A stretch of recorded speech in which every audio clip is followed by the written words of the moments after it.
Mr. Subodh Bhargav, Chairman, Tata Communications Limited. Mr. Subodh Bhargav, a visionary with a forward-looking approach, earned his Bachelor of Engineering degree from the renowned Roorkee University. He then went on to become the recipient of the first IIT Roorkee Distinguished Alumnus Award. The current Chairman of Tata Communications, he has had the distinction of rising from being a General Manager to the level of Chairman and Chief Executive in one of the most reputed automobile companies, Eicher Motors Limited. The central and state government look up to him for being a repository of knowledge and insight for technology and economic policy formulations. He has also been the eloquent voice of Indian industry as President of CII and Automobile Manufacturers Association of India. As he sits on the board of directors of IIM Indore and Lucknow, the board of governors of the University of Roorkee and the Indian Institute of Foreign Trade, only the best of academia have been deserving to have shared his time and advice. The man, widely respected as the management professional par excellence and the creative achiever, is none other than the persona named Mr. Subodh Bhargav.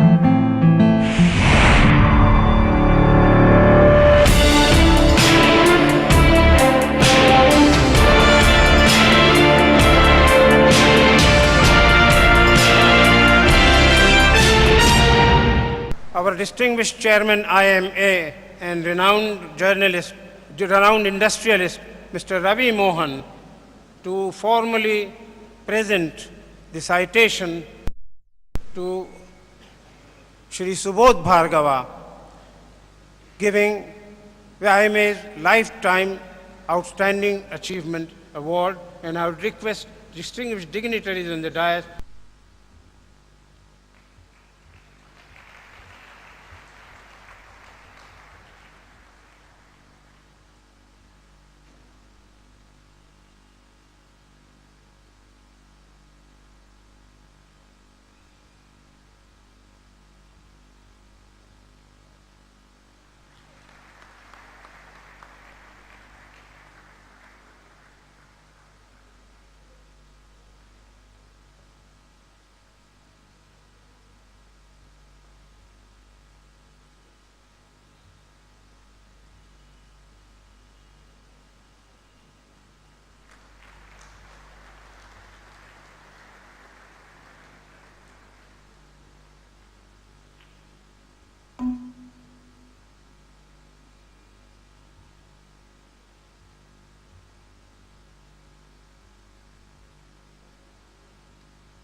Thank you very much, Mr. Dr. N.P. Jain, for those wonderful citation words. Can I request Mr. Bhargav to address the gathering, please? We would also conduct a question-answer session just after the speech of Mr. Bhargav. So anybody interested, please to let any of the volunteers know, and you could pass on the questions to them. Thank you. Good morning, everyone. Mr. Ravi Mohan, Mr. Sunil Chodia, Mr. Muchal, Mr. Dave, my friends from the industry, especially my old friends who one had the pleasure of interacting with in Indore on several occasions in the past, the managers of tomorrow who are present in large number here, the management students, ladies and gentlemen. I am truly humbled and honored with this recognition which Indore Management Association has honored me with. the recognition and the honor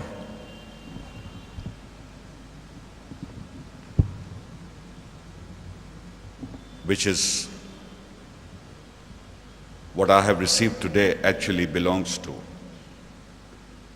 many, many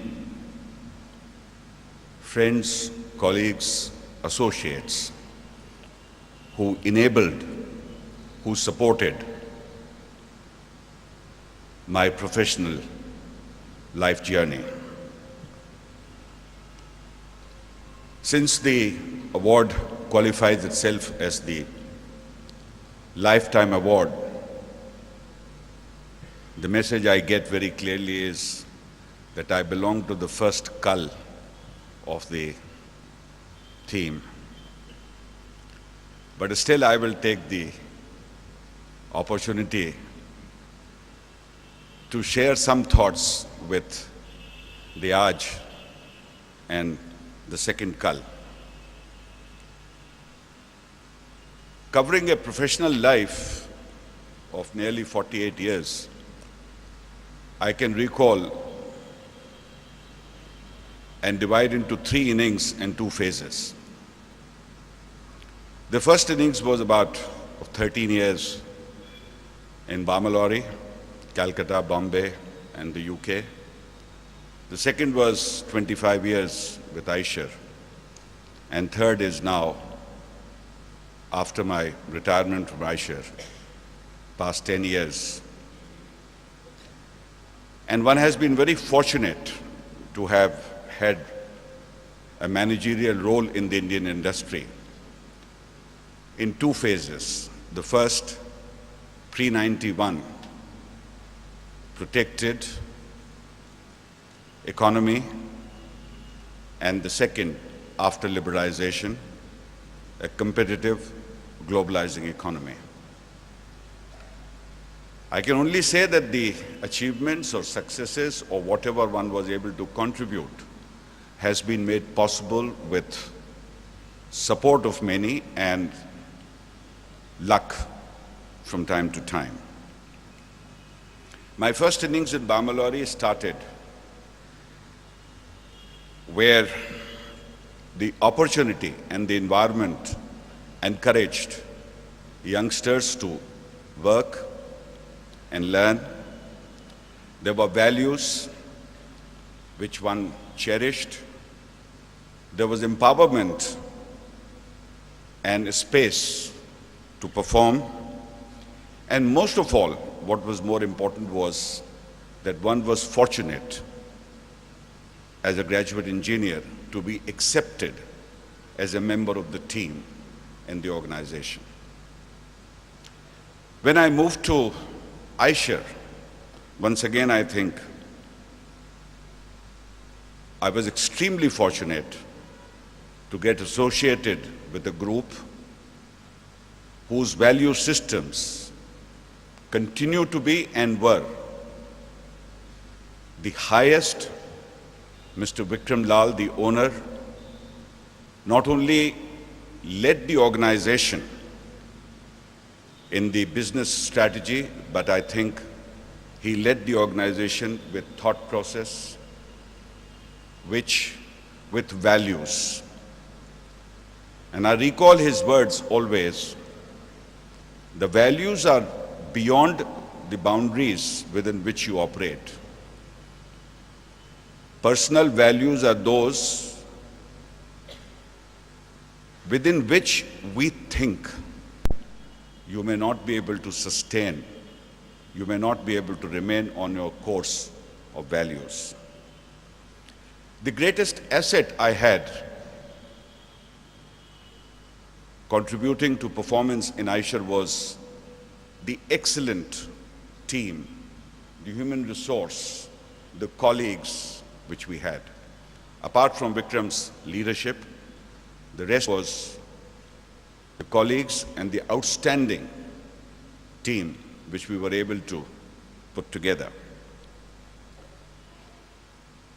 After stepping down from Eicher, last 10 years have given me, once again, very fortunately, the opportunity to be associated with highly diversified organizations, institutions.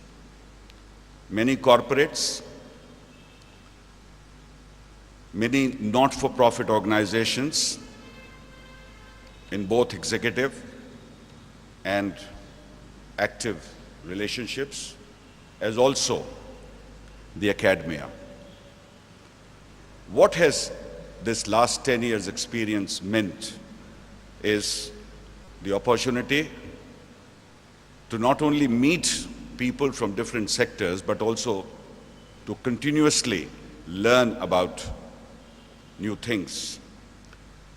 It is the learning which keeps the energy flowing.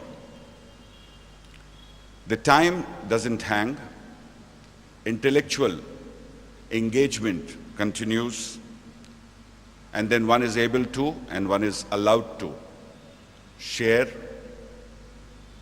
with others your own experiences, perspectives, and in that process, I think one has an opportunity to repay back to the community, to the society, to the industry, which has given me so much over the last 48 years.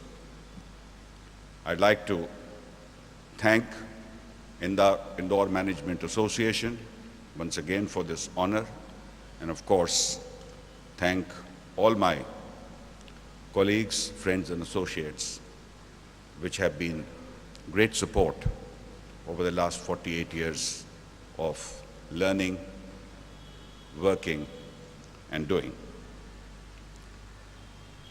Let me share with this distinguished audience some of the personal learnings and unlearnings during my professional managerial career. The first lesson I learned was that you must stay a student for your entire lifetime. What does it mean is that you learn from life, observe, listen, make learning a lifetime occupation. In life, there are no curricula, there's no grading, there's no attendance bonus. What it means remaining a student lifetime is to make learning your occupation, your profession, remain inquisitive, ask questions, know what you know and what others know, have that healthy respect and regard for what others know. I always recall my first employment with Bamalori. I was assigned to engineering factory manufacturing steel and aluminium windows. As a young graduate, I couldn't make the head and tail out of what was happening in the workshop. And there was a 50-year-old mechanic, Mitra Babu, who took me under his wings and taught me how to operate a power press. There was a clerk in the personnel department, Subhash Chakravarti, who taught me how to write the time card and the waste sheet. And I am lifetime obliged for those learnings. I recall after 2 years, I was given a company car with a driver. The driver, I was 22, 23. Driver was a 55-year-old Hanif Mia. And every time I wanted to get into the car or get off the car, he was faster than a bullet, standing and opening the door for me to enter. Number of times I mentioned that, Hanif Mian, it's not required. I can help myself. You don't have to run around the car to do this. An old ambassador, a new ambassador really, but old in generation. The vehicle was new, relatively new. One day I finally sort of confronted him. I said, why do you keep on doing this when I keep on requesting don't? So he said, you know, the company has a competitive scheme for tracking lowest maintenance cost of the cars in the fleet. And I don't want you to bang the door and spoil my record. The learning was the passion he had as a driver to stick to his objectives, targets, and pursue it with whatever comes to his mind. So learning from life has been the greatest support which one has received. The second learning was that you cannot afford to play with your credibility, your values. You know, we in economic space trade, deal with information, products, services. What we offer to our customers may impact them immensely without our having ever met them.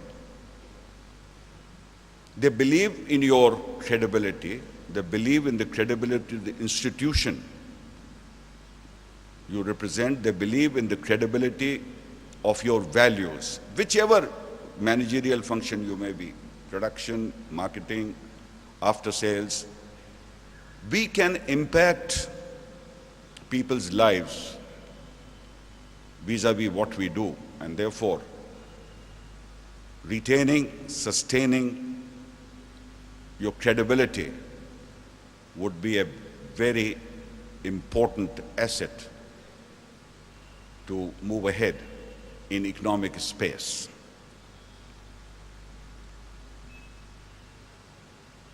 Number three, before that, I think it's also important to look at today. The professional manager is feeling the heat, a sort of a crisis from Dalal Street to Wall Street. Enrons, Satyam, 3G, 2G spectrum, and what have you. Professional manager is in the center of the eye. And therefore, it's even more important in the emerging open community that we preserve and keep our credibility intact. The third is, never let your imagination leave you. The age, the experience at times is counterproductive to imagination. A lot of people ask this question, how do you manage stress? I may sound too simplistic, but I think my learning has been that you avoid stress. You don't allow stress to come in, because once the stress is there, then managing is very difficult. I recall on a travel to Indore, I used to take train at times from Khandwa or Ratlam or Bhopal, midnight.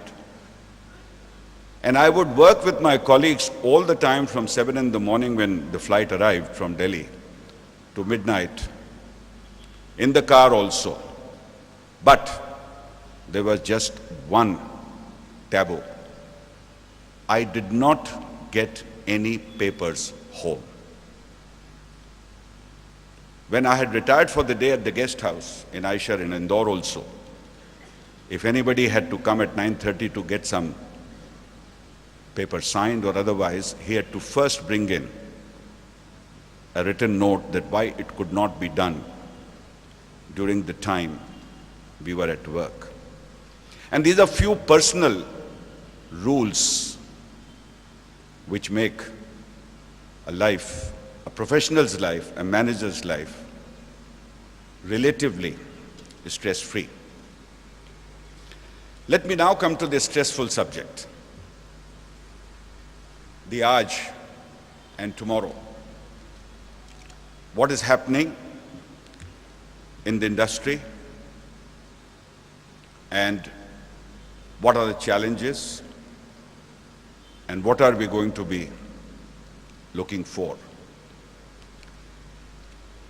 I think most important is to recognize whether you are in the small scale, you are a medium size or a large, is that globalization is a reality.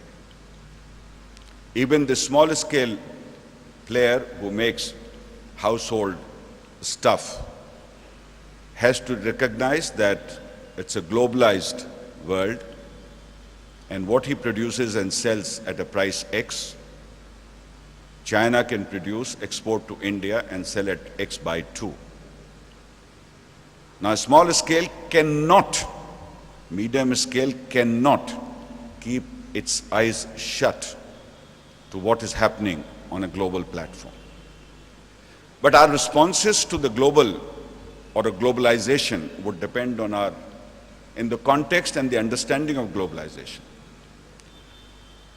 Globalization is no nature of force or driven by people. I think this is something which is the agenda of the powerful governments, powerful countries in the world.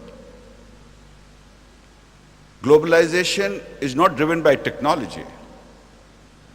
Globalization has been enforced on the world by the muscle of the multinationals. Yes, globalization means growth. There's no alternative to growth. Growth is the only tool which we can have to tackle poverty. But have we seen the downside of the globalization? Whether you look at the global scale or you look at your own home in our own country, globalization is, while creating wealth, which is essential, is also increasing the gap between the rich becoming super rich and the poor becoming more poor. There are millions who have become from poor to low income and low income to medium income, but there is a large unfortunate lot which has become poorer, and the gap between the poorest and the richest has increased. And I think that's the cause which we need to address, that we need to change the rules and the globalization game. And I think this is where transformation of the Indian industry has been remarkable. What happened in '91 when competition was ushered in after liberalization? Three major things happened to Indian industry and the manager. The first one was that the decision making, the authority, the attendant risk, for the first time were assigned to the managers where they belonged. Earlier, all decisions were taken by Udyog Bhavan.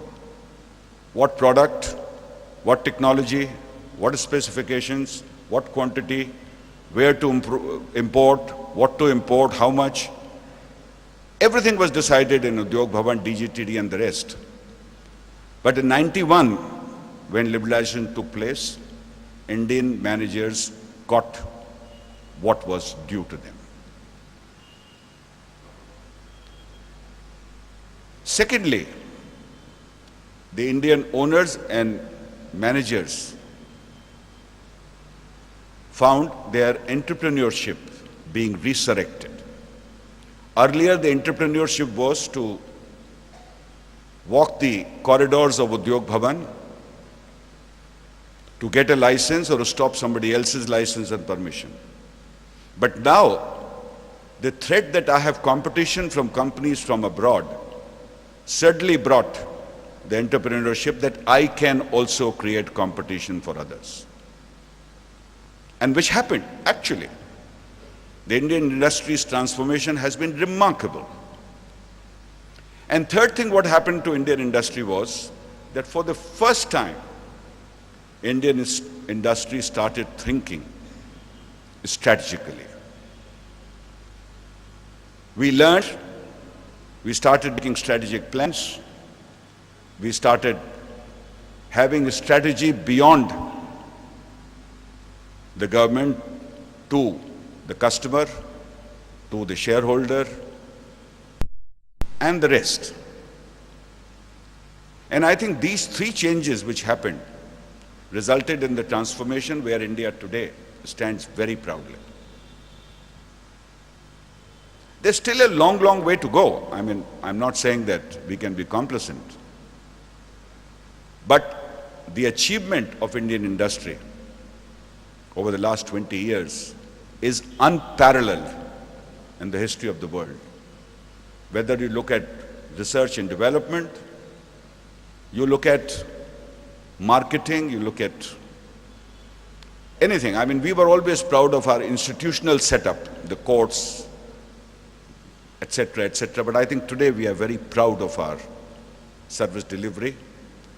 Indian products are no more cheap Japani Indian product. They are Japanese Indian value for money. And I think this is where the globalization rules are being now changed and dictated. Or not dictated, certainly as yet, but being participated in. China dictates. We do contribute in changing the rules of the globalization by taking the challenge into the turf of MNCs, multinationals, by becoming transnational and multinational ourselves for various reasons. And I think this is where a small and medium industry needs to recognize that in that context, what is the best roadmap for my own success? An innovative small organization with new products, new technology, imagination can address the market, can address the domestic market, can address the international market through partnerships. Someone who is more competent in value add, whatever processing, machining or otherwise, needs to perhaps identify a globalizing value chain to become partner, not exclusive, not 100%. Maybe everyone is looking at supply chain management. To every large company is today becoming brand owner, aggregator, marketeer. Value add is somewhere else. Next generation, what is called the knowledge add. The industry started with conversion, came to value add, and now I think we are looking at knowledge add, not only in service industry, but also in manufactured products, whether it is automobiles or electrical fans or heaters, you name it. Those who have been able to focus on new product development, product features, innovative ideas, have continued to enjoy the market share. And small and medium enterprises need to think through. Once again, there is no one size 8 fit all formula. Each one will have to see in what context they are, what domain, what space, what resource base. But to my mind, their thinking, their strategic planning has to be within the framework of being a part of global economy. Don't insulate yourself that I'm enjoying a local market, local aratia or local shop, or a rural India can do with awful quality of electrical fittings or children's toys or toiletries. Those days have gone. Rural India also wants either the brand or brand equivalent quality product at lower price. Today you cannot take the market for granted. Some of the key and most constraining resources are working capital and technology and people. And I can think of only these three areas. That first, we need to be fair, inspire, and motivate our workforce. The culture of chokra boy working in a back street garage or beyond a nala has to be challenged. His productivity will be twice if you give him the right environment to work. We have seen it in Indore.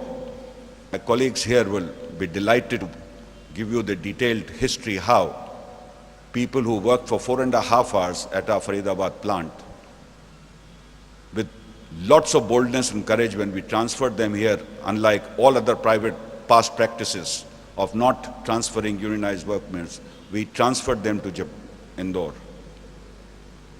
And they started working 7.5 hours, not with hands and feet, but also with their mind. You recognize them. And I think one of the observations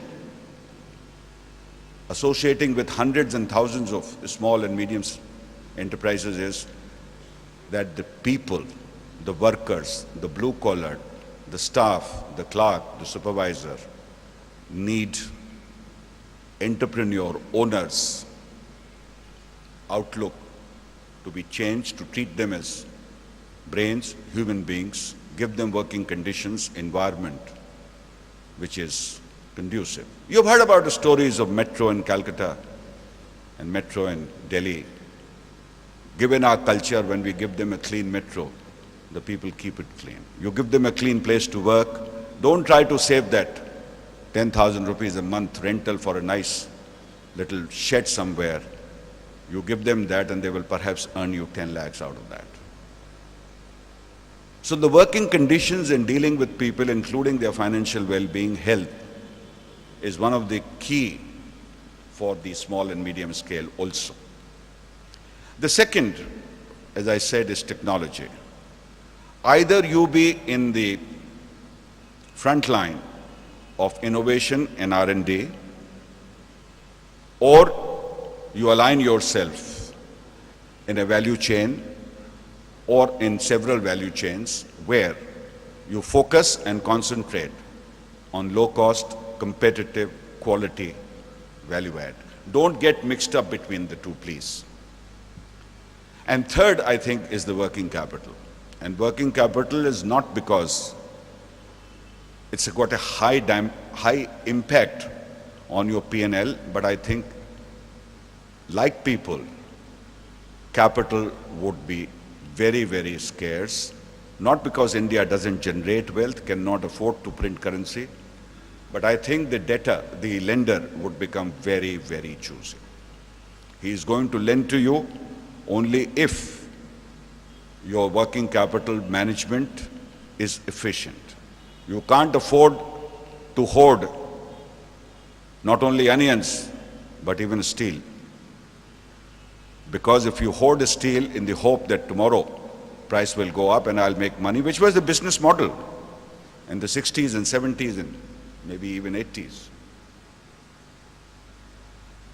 I think the financier, whether in the private sector or the bank or the local Adatya, is going to lend resource only to those who deserve. And you got to have your books, your balance sheet, your khata, which reflects that you are capable of managing money efficiently. I think, having said that, I can only, towards the end, talk about we have to be in all, whether large, small, medium, very competitive. And competitive is not one dimension. Competitive is not in respect of price only. Competitive in all respects: quality, timely delivery, reliability. We can't afford to ignore some of these elements. We have to be holistically, comprehensively competitive. I've already talked about R&D and technology, where India's achievement, I once again repeat, is unparalleled. Until 91, we had no R&D to talk about.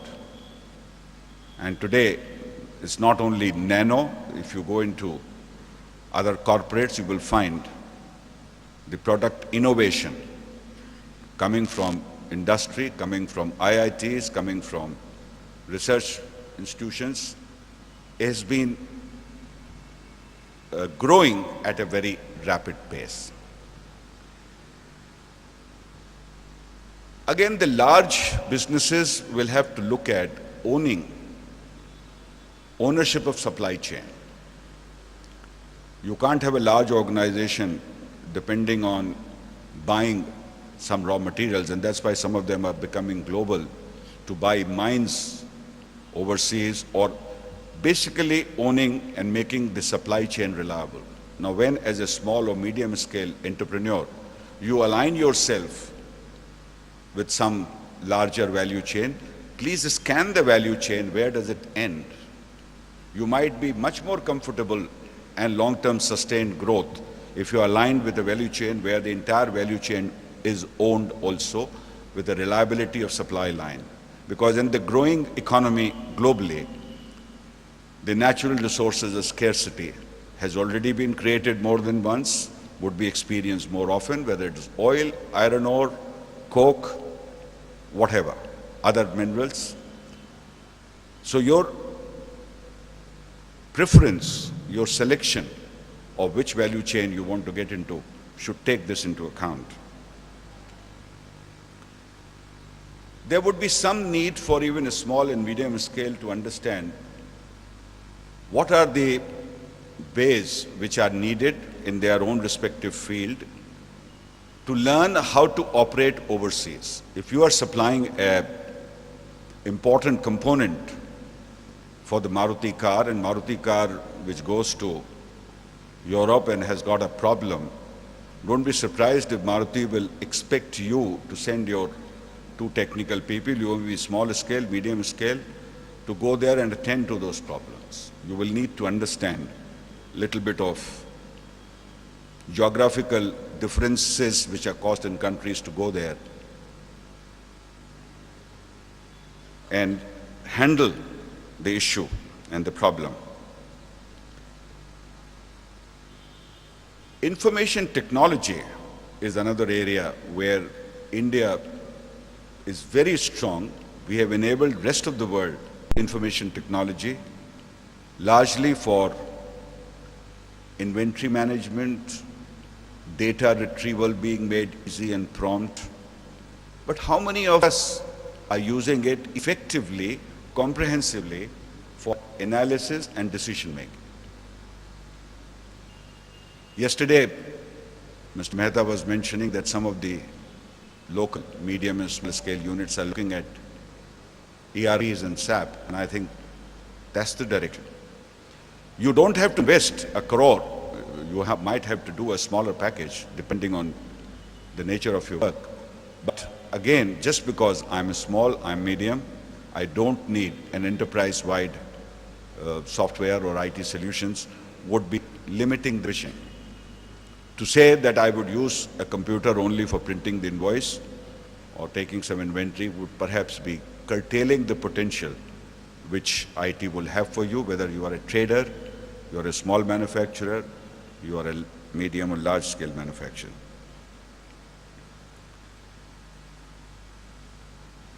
I want to, in the end, say that India is today sitting on an opportunity which is of a nature that we were not fortunate to foresee. Today's young managers and today's आज के जो managers हैं, they can see that the growth potential is unlimited within India and beyond India. And this should keep each one very deeply, intensely engaged. The only one, if I may use the word party pooper, would be inequality. I mentioned about richer and richest and poor. You have heard a lot about inclusive growth, but have we consciously, personally, in our enterprises taken a step to ensure inclusivity, whether it is for underprivileged, whether it is for minorities, whether it is for gender differentiation, whether it is for scheduled caste and scheduled tribes. You have heard about affirmative action. And I strongly believe that unless each one of us, manager and the entrepreneur, does not contribute in identifying and finding solution to this problem, we can't be part of problem only, we have to be part of solution. And we have to identify, if I can't give a job to a scheduled caste, scheduled tribe, can I give him training to make him employable? Can I encourage him to become entrepreneur? And unless we are able to address this inequality, managerial competence, managerial excellence may leave us still at a level where we will feel that we have not been able to achieve. And therefore, my very humble request and appeal to all those present here is that while generate wealth with integrity, value, right decisions, deploy that wealth for growth, but do not ignore the community around you, because we don't want to lead to either government legislation, court battles, or a revolution, forcing us, those fortunate sitting in this room, to abandon our journey for economic and progressive growth. Let me once again, in concluding, thank Indore Management Association for the honor they have given me. It's that much more special because, if I may say, I'm part of you, I'm local, I have grown here, I have enjoyed being in Indore, whether at Eicher or IMA, IMM Indore, or from the days of Indotel to Radisson. One has had great time here. I'd like to thank you, and at the end, share one last lesson and learning of my life. And that is what type of person you want to be. There are two types of persons. One is, they bring happiness wherever they go. That's the type one. Type two is, they bring happiness whenever they go. I know it's time for me to be that too. Thank you.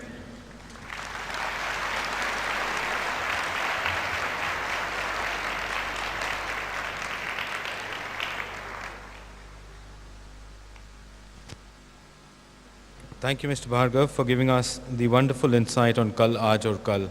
I don't think anybody else would have been able to describe the way you have done today. Thank you so much, sir. May I now request for the questions if you've passed on to the volunteers around? Can I have the mic, please?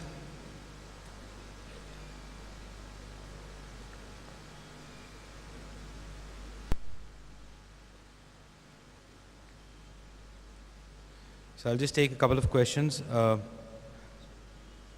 This is from some of the students here. A manager must realize that his stakeholders are beyond the owners and the management of the enterprise, and he must not serve all of them.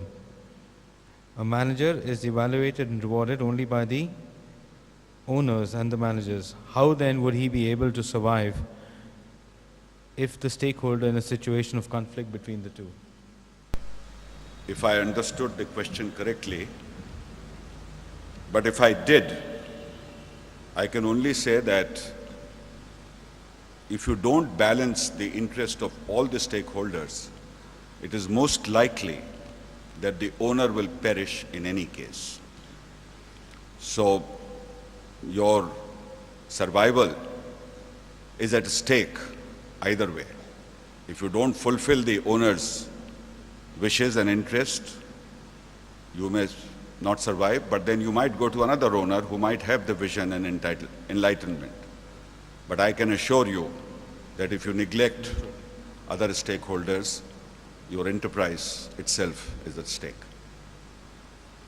So the next question is how to decide priority in life and to whom we should give priority. Work, family, job, your goal, how can we manage, suggest?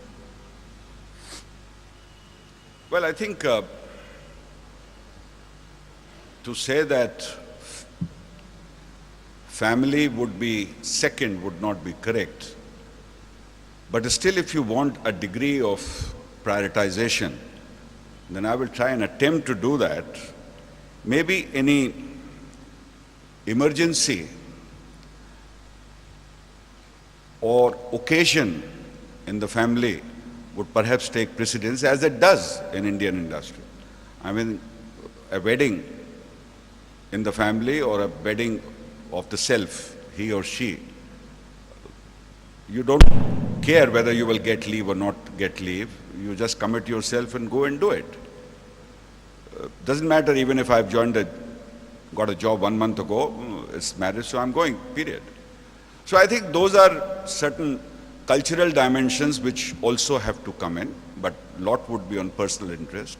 Similarly, emergency at work would perhaps be equally responsible, equally high in the priority, but certainly the leisure and luxury, unless it enables you to re-energize your batteries, has to be one's personal perspective, but a balance vis-a-vis what you enjoy, what you are comfortable with is what is important. What is to be avoided is that when your mind is at home and you are working at work, don't allow that to happen, or vice versa. That you are physically at home and you are worried about work. One of the rules in Aishar we had, whether it was Vikram Lal or me or others, and I hope Arun Birlas and the rest follow that today also, that when you went on leave, irrespective of the cell phone era, we didn't get any phone calls unless house was on fire. And fortunately, the 25 years I had there, house never caught fire. So I enjoyed my holidays whenever I had chosen to do so.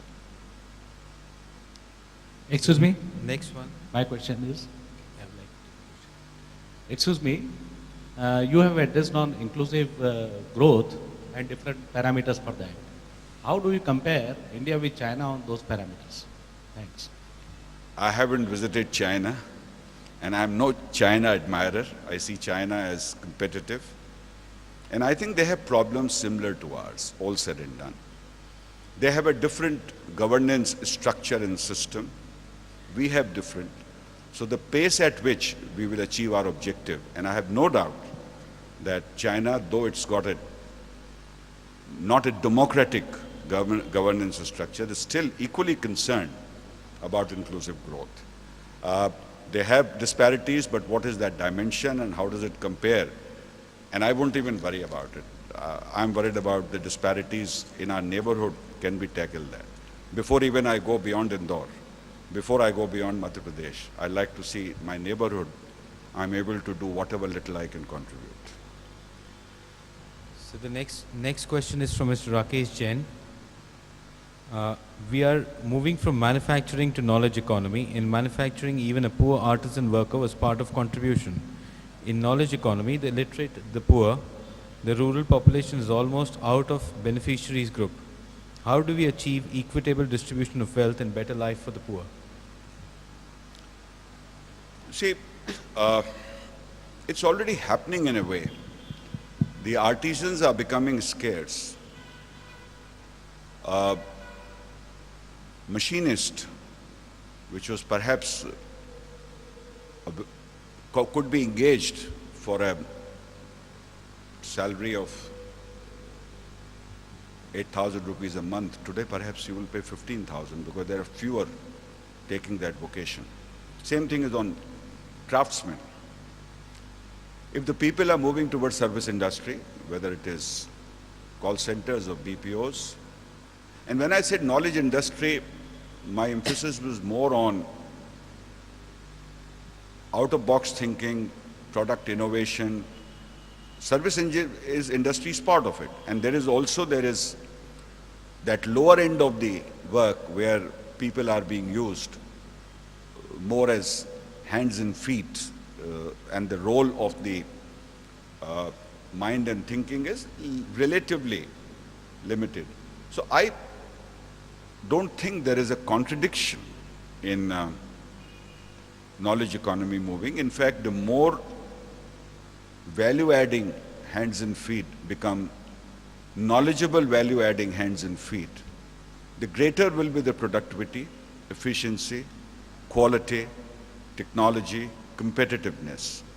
And I think this is where our own experience is that when the blue-collared worker has been given the training, space, recognition, he has become a knowledge worker and he has delivered the same output in a much, much greater efficient manner.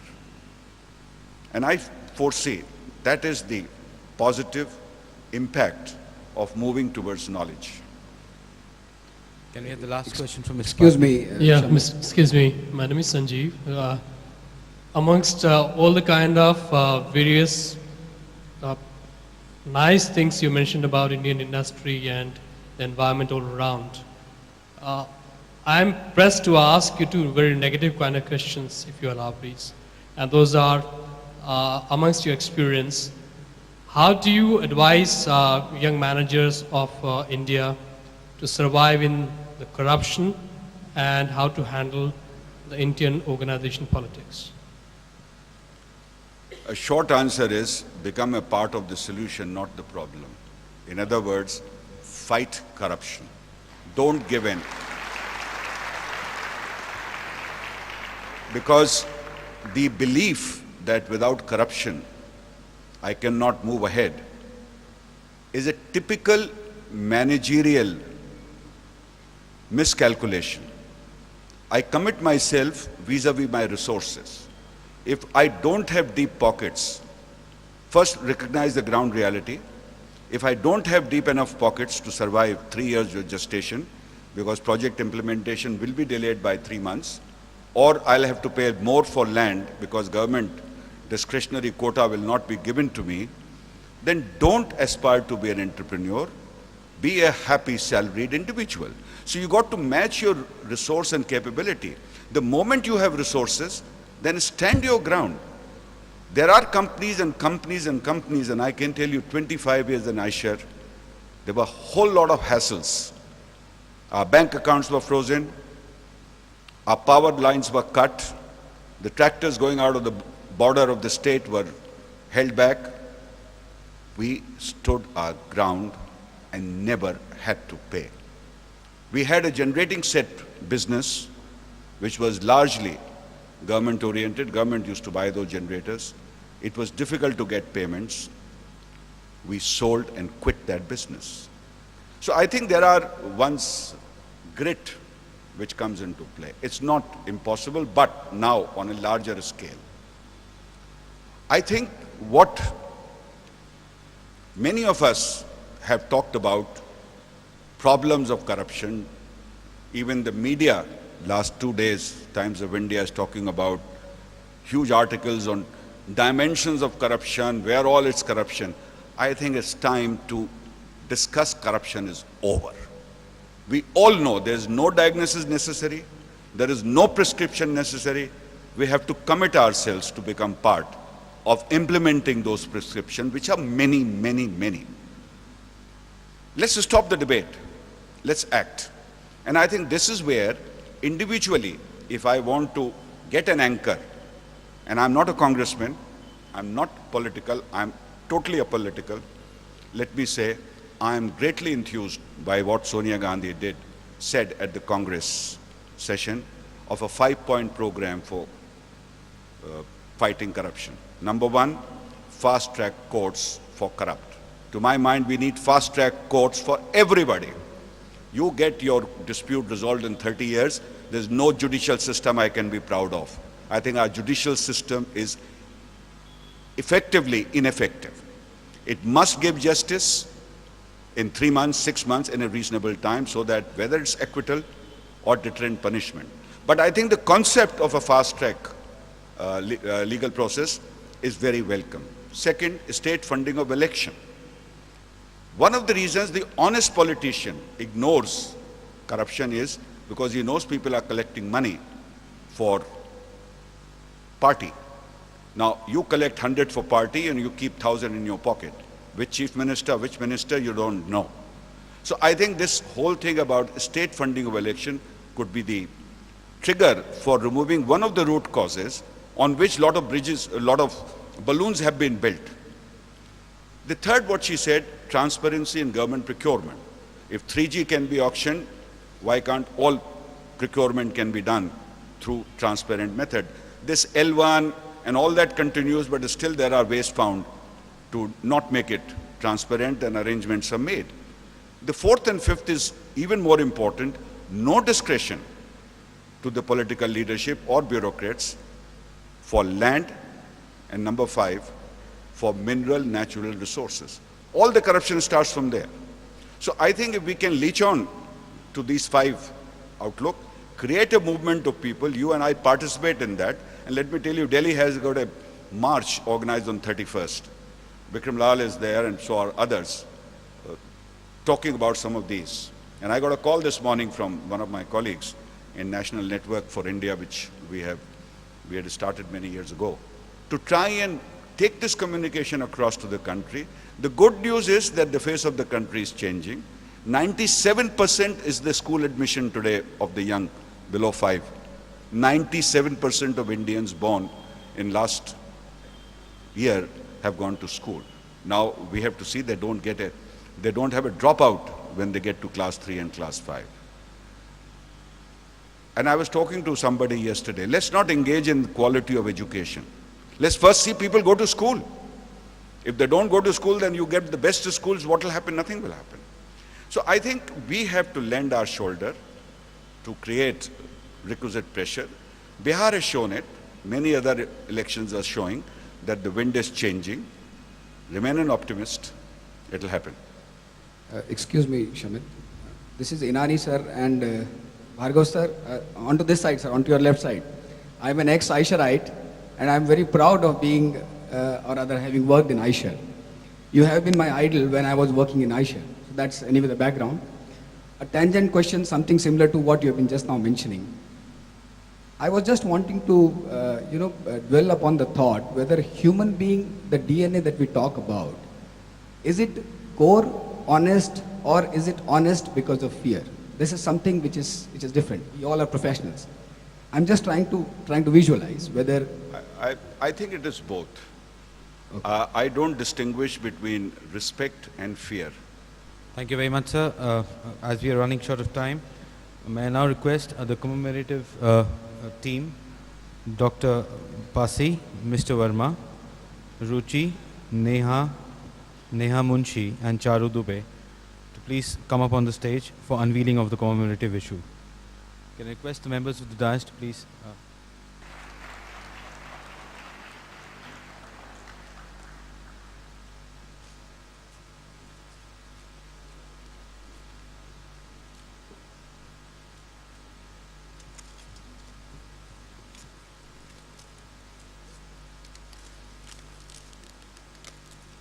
on, guys, do it fast.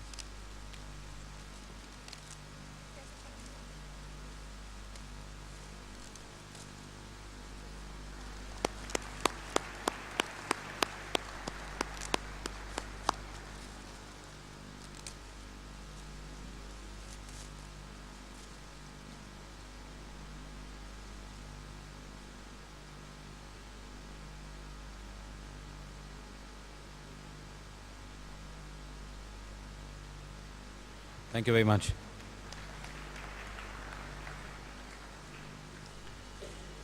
May I request Mr. A.V. Birla, President VE Commercial Vehicles, and Mr. Rajesh Mittal, Senior Vice President VE Commercial Vehicles, to present the memento to our chief guest, please.